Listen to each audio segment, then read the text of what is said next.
Hey, Mike here, and welcome to GeoVlogger, the show where me and myself take you on a geocaching adventure. Let's go. What? Hey, fancy meeting you guys here. Well, the majority of you right now are probably thinking to yourself, what the heck is this guy doing? Well, I guess I should start out with what geocaching is. Basically, it's a GPS-based scavenger hunt played and operated by you. Basically, anyone can place or find a cache listed on the geocaching.com website. And if it still isn't making any sense at all, you can watch the official geocaching trailer right there.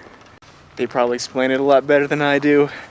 So what I'm doing right now is I'm following the official geocaching app, which is pointing me to the direction of Ground Zero, the place where the cache is hidden. Wait. So what you're telling me is you go running around town and throughout the woods looking for pieces of Tupperware that people on the internet claim that they've hidden? Yeah. This show's gonna suck. Hey, wait for me. Don't mind him. He's a negative Nancy. Yep. That's the face of someone who refers to himself in the third person. But enough about me, it's time for the breakdown. This cache name is Ridgegate number 1, The View. It is a 1.5 star difficulty, a 2.5 star terrain, and the size is small. So to explain a little bit, the difficulty is basically how hard is it to find the cache once you're there, and the terrain is how hard is it to get there. And that's on a 5-star scale. Hey, so do you guys ever get songs that are embarrassing to have stuck in your head? I've got one brewing right now. Hey, I just met you, and this is crazy, but here's my number, so call me maybe, and all the other boys try to chase me. No, all the other boys don't chase me. Oh, thank God. But then again, neither do the girls. Hey, Mike. What? How many views do you think this is gonna get? Well, probably a half. Based solely on the fact that my mom is probably gonna stop watching this crap about halfway through. Yeah, you're right. We suck at the internet. Yeah, we do. So for the two of you who are still tuned in, I thought it'd be pretty fun to do like a sponsored comment or video response in each video. So do whatever it is you do down there and it might end up in the next video. Oh, and also be on the lookout for extra footage / outtakes at the end of each video. Man, making internet videos is fun. It's like I'm a TV star, but with more zits.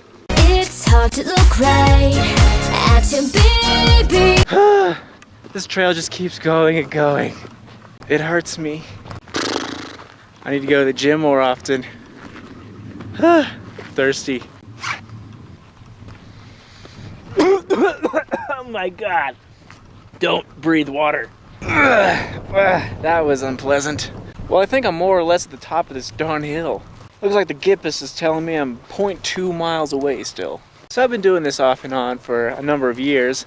I have a different username on geocaching.com, and on that one I found about 200 caches, but that's really not that good considering I've been doing it for like years. It's definitely pretty fun. I've had some pretty good times along the way. Like this one time, me and my friend were out caching at 2 o'clock in the morning, and all of a sudden, I look in my rearview mirror, and it's the police!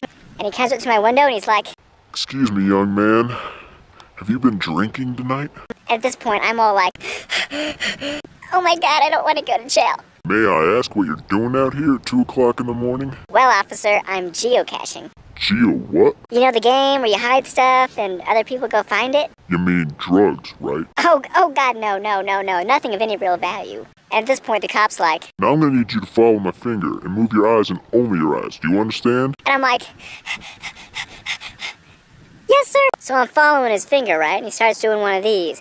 And it's all going well and dandy until he's like, oh my God, it's out of my sight of view. Don't turn my head. I start turning and I'm like, oh shit, I can't turn. Yep, I'm going to jail for sure. Well, it's late. You boys need to stay out of trouble. Oh, turn your headlights on. That's why I pulled you over. Worst day ever. And in general, geocaching tends to have a pretty short learning curve, unless you're not an idiot, and then it has no curve at all. But as an example, I used to follow the direction of the compass when looking for the cache in the exact line that it was pointing, no matter what was around me. There could be a concrete trail 2 feet to my left, but if the arrow's pointing that way, that's where I'm gonna go. So sometimes it ended up looking something like this. How did I get here? All I wanted to do was follow the arrow. Arrow, you've betrayed me. Where you think you're going, baby? Dumb. Oh boy, we're closing in now. It looks like I'm pretty much there. Now's the part where I just gotta look. Well, now that I'm here, I should give you guys the view, since, you know, that's kind of what this cache is called. So, yeah. Over here, we got some hill action. We got some highway action. And we got some city action. Back there in the distance, we got some mountain action. Let me give you a close-up. Oh man, look at those Colorado mountains. Oh yeah. Well, remember what I told you about learning curves? It typically doesn't take very long for you to get a feel for spotting certain awkwardly placed logs or suspicious piles of rocks, like this one right here. I think we're probably gonna have a winner. Let's see. Ba-ba-ba. That's a win. Now it's time for the most anticlimactic part of the whole show. Opening the thing we've been looking for the whole time. Damn child-proof bottles. There we go. So what we've got here is a pretty standard logbook and pencil. Looks like we've got a what appears to be a Honduras $1 bill. I don't know where I'm ever gonna spend that, but that looks pretty neat. Pumpkin sticker. No idea what that is. Looks like a fake nut. I don't know if that's real or what. G.I. Joe. A yo-yo. Huh? And some little erasers. So at this point, a lot of you are probably thinking, you came all the way up here for that? Yes, I did. So what happens now is I grab my swag and I take one of the things out of the cache and then I replace it with something that I have. I think I'm gonna take the Honduras dollar. I'm gonna replace it with this rubber snake. Oh, and to prove that you were there, you get to sign the logbook. Here's a little bit of that. There's a pretty standard disclaimer you're supposed to put on all of them that basically says, hey, idiot, if you're not a geocacher, don't steal this. And then there's all these names of all the people who have found it before me. So it looks like I'm number 39. And then there's no telling how many times this logbook's been replaced because it got full. So the standard way of doing it is your geocaching username and the date.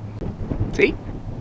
So I guess that's about it. I'm gonna put all this back in the cache, put the cache back where I found it as I found it, and I'm gonna get the heck out of here.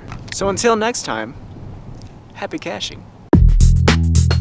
Oh, and they did a cactus over here. Who the heck did all this stuff? So if you're watching this, it's probably